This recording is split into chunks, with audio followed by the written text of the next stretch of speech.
The destruction of the Second Temple left a traumatic mark on two distinct areas of Jewish life. The loss of Judaism's religious center clearly represents the outstanding emotional blow to the nation. However, this was accompanied by an additional trauma, with the destruction of the practical frameworks of Jewish life and authority structures that regulated Jewish behavior on a daily basis.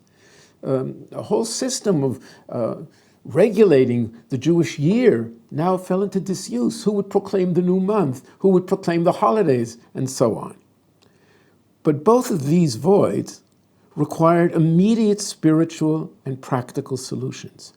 And the innovative steps taken by Jewish leaders, and ultimately embraced by much of the nation at large, will serve as the focal point for these 4 sessions. But in addition to those two areas, the literature of post-temple historiography provides us with the demographic consequences of the war and describes the punitive measures taken by the Romans, such as the imposition of a Jewish tax. If we look at the writings of Josephus, he claims that the total number of prisoners taken throughout the entire war amounted to 97,000. Now, that's just prisoners, 97,000. Those who perished during the siege from first to last, 1,100,000. Now, I assume that these numbers are inflated. And numbers are the Achilles heel of ancient historiography very often. But what is clear is that many thousands, tens of thousands of people found their death during this war of the destruction. Now, we have other versions or other numbers. For instance, the Roman historian Tacitus claims that the total number of the besieged of every age and both sexes was 600,000. Now, that's also, I think, an inflated number. But we get a sense of the trauma, the demographic trauma, in addition to the emotional or the religious trauma that the destruction of the temple itself brought about. Not only that, according to Josephus, or not just Josephus, we have this from other sources as well, the Romans imposed a poll tax to be paid by every Jew, both in Judea, but in parts of the Roman Empire as well. And we have evidence that this tax was actually paid. We found ostraca, here you have one here. Josephus, or Josephus, son of Jason, in respect to the 2 dinar tax on the Jews, paid such and such. In other words, what we have here is an emotional trauma and one of pride. The nation felt that it lost, as it were, much of its pride by having this tax imposed on it. Not only that, but of course, the whole city, not just the temple, would be razed to the ground, or much of the city was razed to the ground, leaving only the loftiest towers, Fazail, Hippikos, and Mariam, near the Jaffa gate today, and portions of the wall standing. And so what you have here is a major, major event, the devastation of the city, but more than that, I think for our purposes, the devastation, the emotional devastation of a nation in its entirety. And we have expressions of this devastation, of this spiritual, of this emotional blow. We have demonstrations of this in the literature of the period, beginning with a book that was written possibly 2-3 decades after the war itself. In other words, somewhere around the year 100, somebody calling himself Baruch ben Neriah was the aide to the prophet Jeremiah in the first destruction. And now somebody writes a book presenting himself as the offering testimony of what Baruch saw with the devastation of the city. But of course, here we're talking about the destruction of the Second Temple. And what we have here, and I chose to begin our discussions with this text, is a work known as the Syriac Apocalypse of Baruch. It came down to us in this Aramaic. Syriac is one version of Aramaic that came down to us. The book itself was written by a Jew, that's without a doubt, I think. And it was translated into a number of languages. And here we have the author presenting us with some sort of a lament, or a dirge. In other words, woe unto us, what we have just seen. And I'd like to read this text with you. Blessed is he who was not born, or he who having been born has died. But as for us who live, woe unto us, because we see the afflictions of Zion and what has befallen Jerusalem. This is the opening to this chapter. In other words, he puts us in the picture. What we have seen here now is the terrible devastation of the city of Jerusalem. But now the author goes a step further. He's given us the historical background, but now he draws conclusions. What does this mean for the Jew of the day? Ye husbandmen, sow not again. O earth, wherefore givest thou harvest fruits? Keep within thee the sweets of thy sustenance. Thou vine, why further should you give thy forth wine? For an offering will not again be made therefrom in Zion, nor will first fruits again be offered. This is a fascinating argument.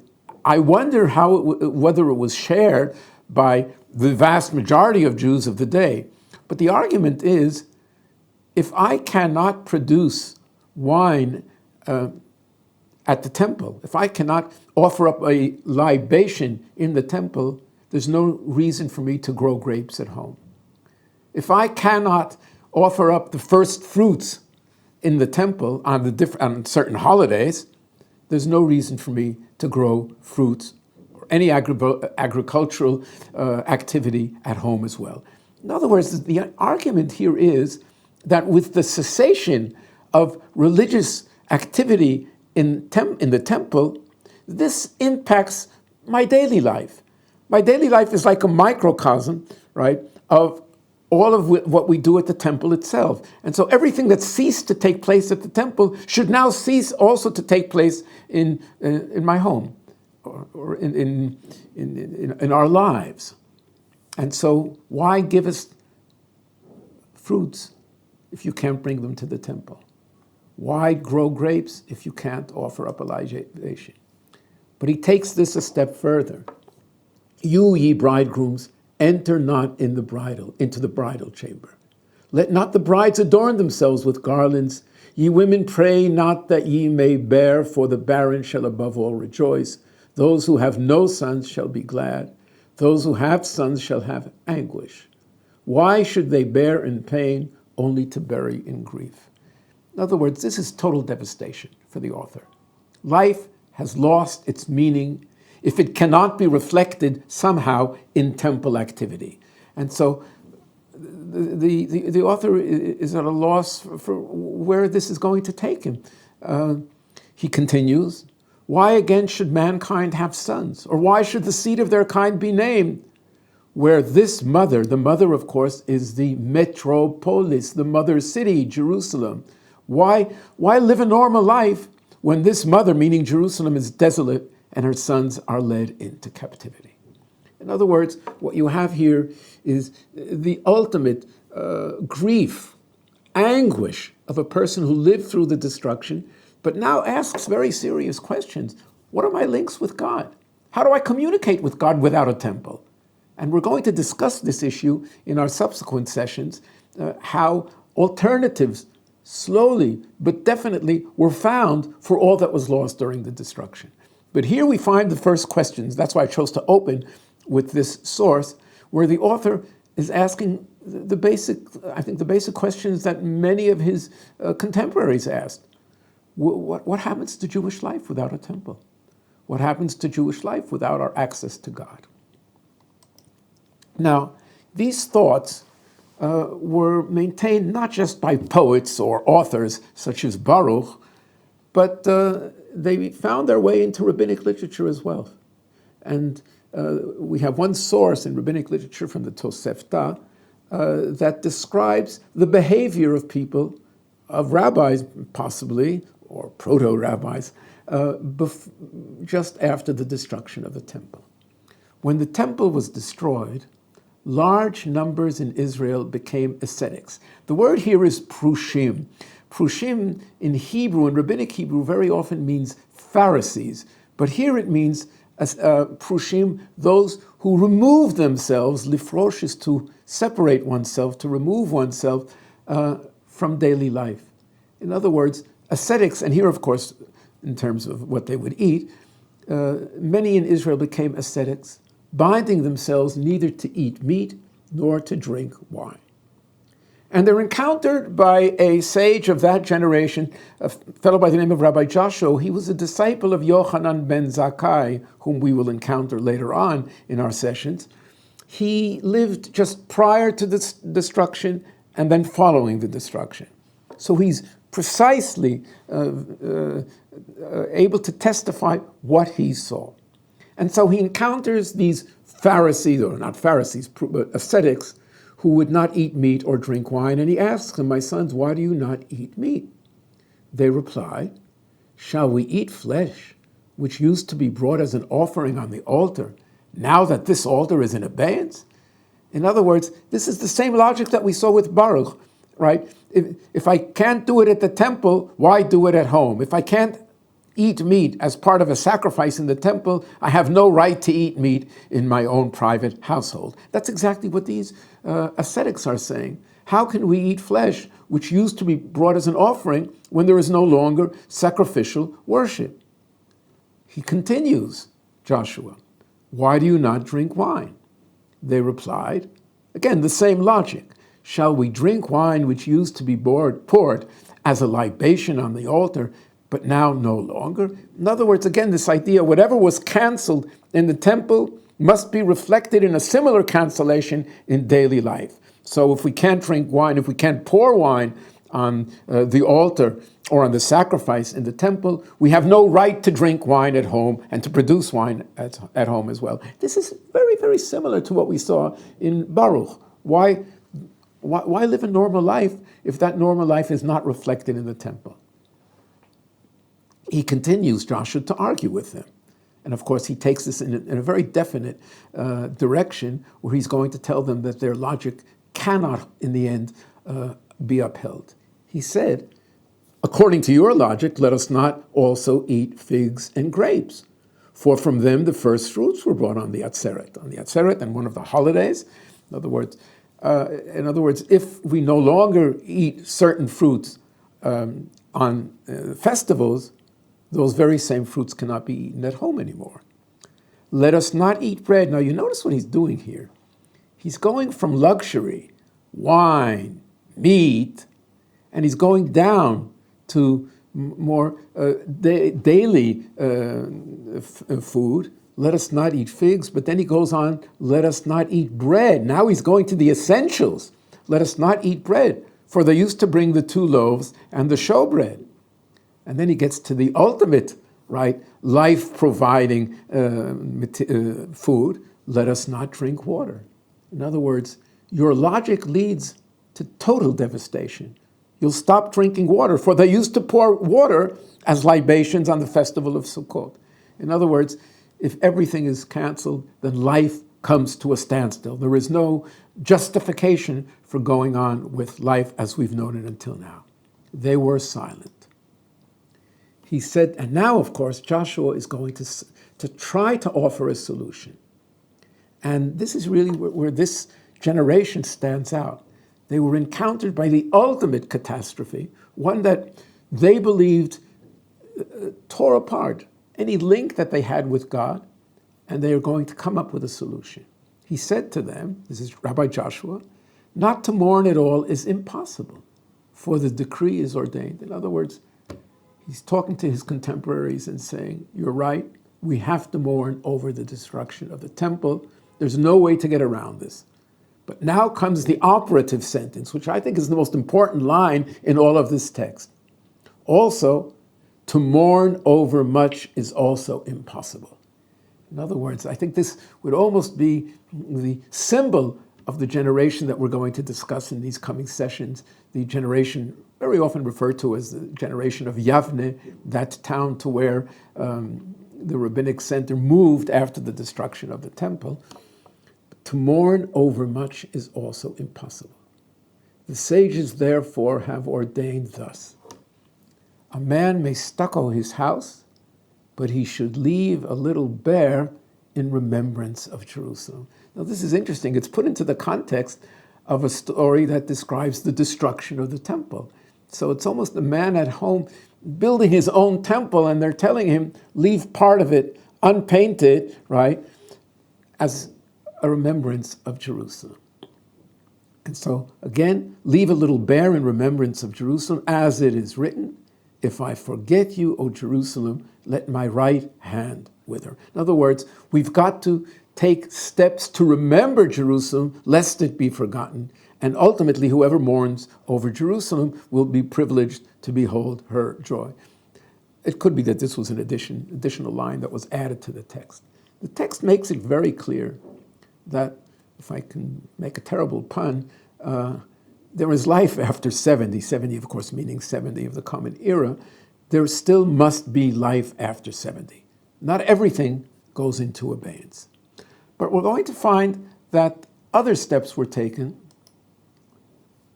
also to convince the population that we can get over this trauma if we know how to choose what to do, where we can still communicate with God, where we can still find atonement for sin from God, atonement that until now had been achieved through temple worship.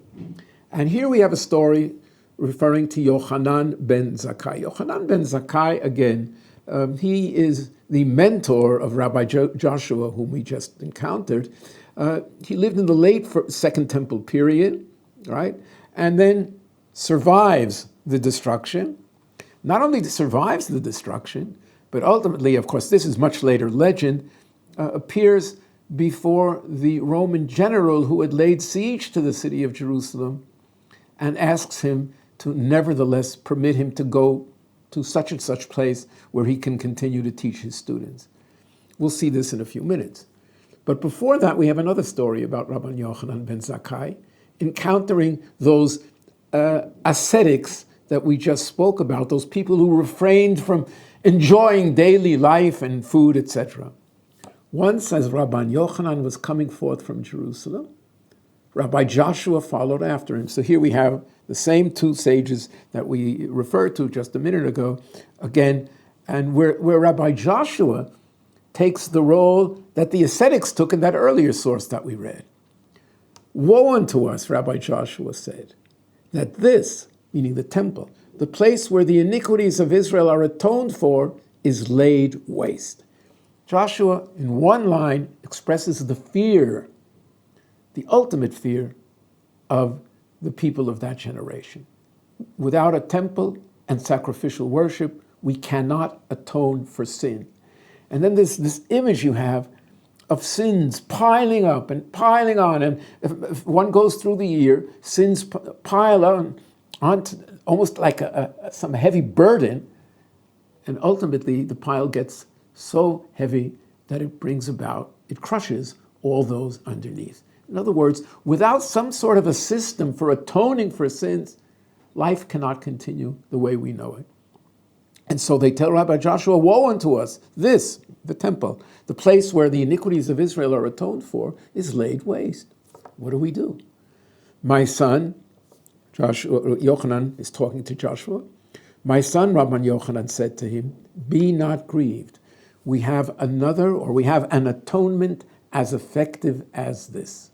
In other words, there is another way to atone for sins, right? And it's as effective as all of sacrificial worship which you are acquainted with. So what is it? We have another atonement effective as this. And what is this? It is acts of loving kindness. The word in Hebrew is gemilut chasadim. For it is written, I desire mercy and not sacrifice. Now this is an interesting quotation from the prophet Hosea, because clearly it misleads if you read it simply. In other words, the prophet is not coming out against sacrifices, right? What the prophet says is that sacrifices that are not accompanied by acts of loving kindness, by gemilut chasadim, are meaningless. God doesn't require sacrifices without the attendant, without the attached proper behavior of that should accompany sacrifices, and that is acts of loving kindness. So here, what Yochanan is saying is we have a system, we have a way to atone for sins through right behavior, acts of loving kindness. Now this is interesting because centuries before, taking us back maybe to the Hellenistic period, some would even say the late Persian period, but somewhere in the, let's say, the 3rd century BCE, or around, give or take a few decades, we encounter apparently a priest by the name of Simon the Just, right? Shimon HaTzadik. He is one of the survivors of the Great Synagogue. This is a riddle.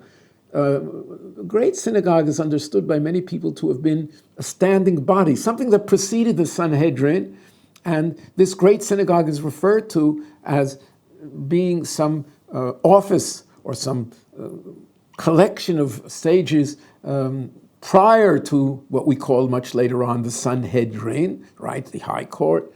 But we're not really sure what this Great Synagogue was. I'll be quite frank here. Nevertheless, Simon the Just was a survivor of the Great Synagogue, and he used to say, the world stands on 3 things. In other words, imagine the world like some sort of a structure based on 3 columns, as it were. Torah, meaning not just the keeping of Torah, but the study of Torah.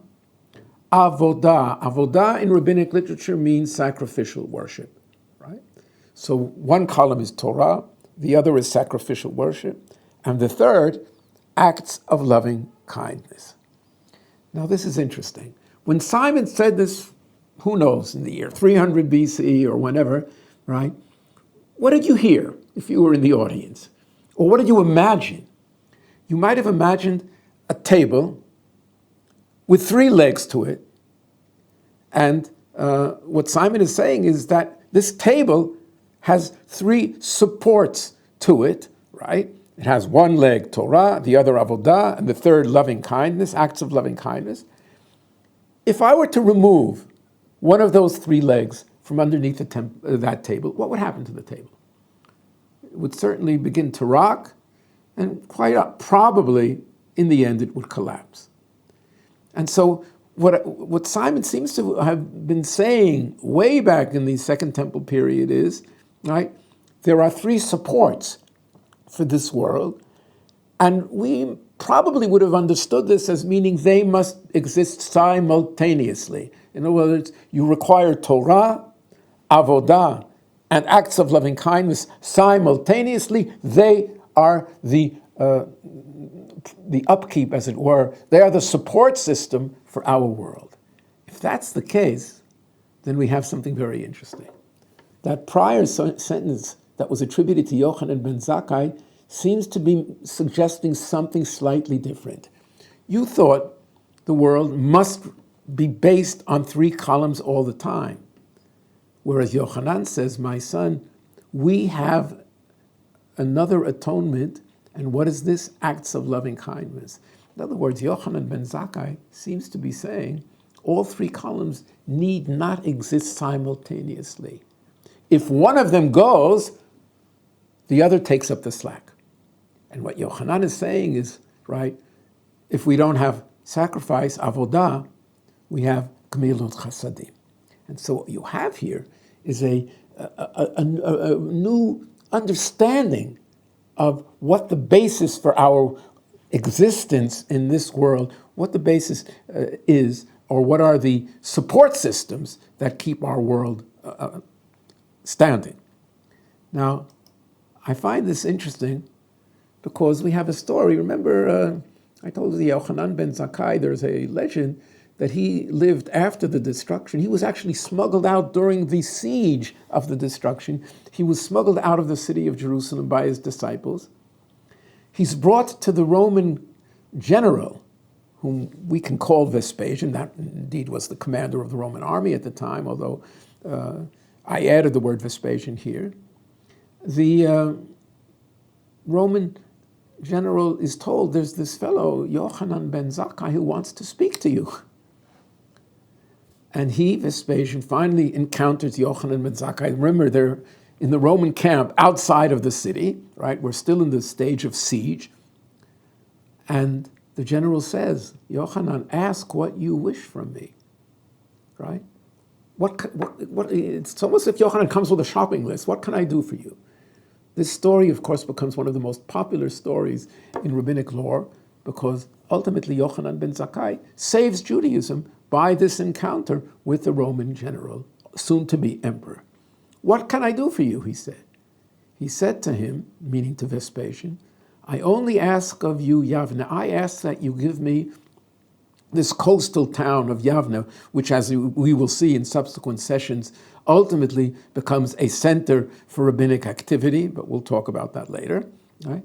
So Yochanan says, I only ask of you, Yavne, that I may go there, and now look at what he asks for. We may go there and teach my disciples, establish prayer, and perform mitzvot.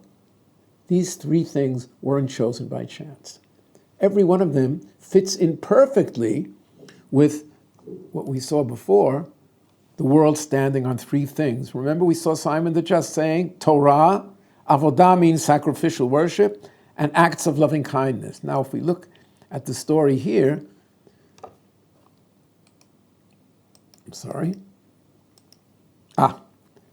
what can I do for you, Vespasian asks. All I ask is Yavne. Give me one word for Yavne, right? That I may go there and teach my disciples, in a word, Torah. I can establish prayer, in a word, avodah, and perform mitzvot. For the rabbis, when you refer to someone doing a mitzvah, it means acts of loving kindness. It means charity, gemilut chasadim. So this is interesting, where Yochanan ben Zakkai asks Vespasian to allow him what? Those three pillars of Judaism. Vespasian had no idea that this was the reference. In other words, Yochanan ben Zakkai says, I'm responsible for the continuation of Judaism. Judaism will continue if it has these three columns, these support systems, which are, right, teaching, Torah, establishing prayer, avodah, and performing mitzvot. And as I say, the rabbis very often say, so-and-so went to do a mitzvah. They almost always refer to some sort of charity. And so if we sum up here, we began with a dirge, how terrible things are. There's no temple. There's no meaning to life anymore. Why grow fruit? Why, if it cannot be offered up in the temple, why do anything at home if it cannot be reflected in temple activity?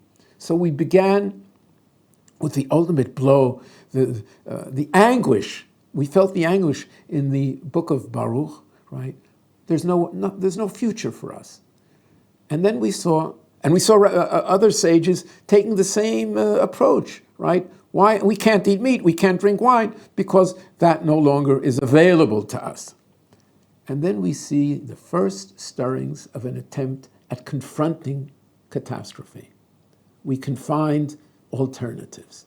That will be the theme of our next two sessions, whereas the sages are going to search for viable alternatives to what was just destroyed. And to the extent that they were successful, Judaism itself ultimately survives. That will be the story of our next few sessions.